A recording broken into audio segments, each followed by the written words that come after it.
AP vice chairman ఇది జరుగుతూ ఉంది. కాబట్టి మీ అందరినీ నేను కోరుతా ఉన్నా, ఈ రెండు పార్టీలు ఏకమై ప్రాంతీయ పార్టీని దెబ్బతీసి ఇక్కడ వాళ్ళ ప్రాబల్యం మెచ్చుకునే ప్రయత్నం చేస్తూ ఉన్నారు.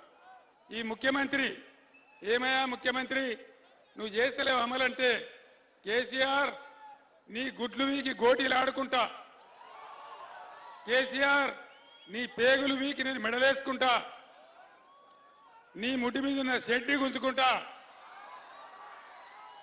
నిన్ను గొంతపోయి చెర్లపల్లి జైల్లో వేస్తా. ఇది మర్యాదనా? 15 సంవత్సరాలు అన్నం తిన్నమో అటుకులు బుక్కినమో అందరం కలిసి కొట్లాడి తెలంగాణ తెచ్చి దానికి నాయకత్వం వహించింది నేను. తెలంగాణ కోసం నేను చచ్చిపోయేదాకా, నా ప్రాణాలు పోయేదాకా తెగబడి పోరాడింది నేను. నన్ను పట్టుకొని ఇన్ని మాటలు మాట్లాడమా? 10 సంవత్సరాల పాలన ఎట్లా ఉండే? కరెంట్ ఎప్పుడైనా పోయిందా? ఇవాళ వస్తుందా? అంటే ఏం దుర్మార్గం ఇది? శాతనైతే లేదా?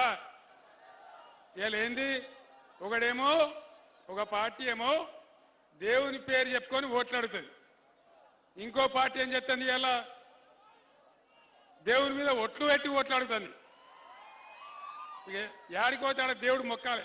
ముఖ్యమంత్రి పోయి యాదేరిగుట్ట నరసన్న మీద ఒట్టు, జోగులాంబ అమ్మవారి మీద ఒట్టు, ఆడిపోయి బాసర సరస్వతి మీద ఒట్టు, ఈ ఒట్ల రాజకీయాలు నమ్ముతారు.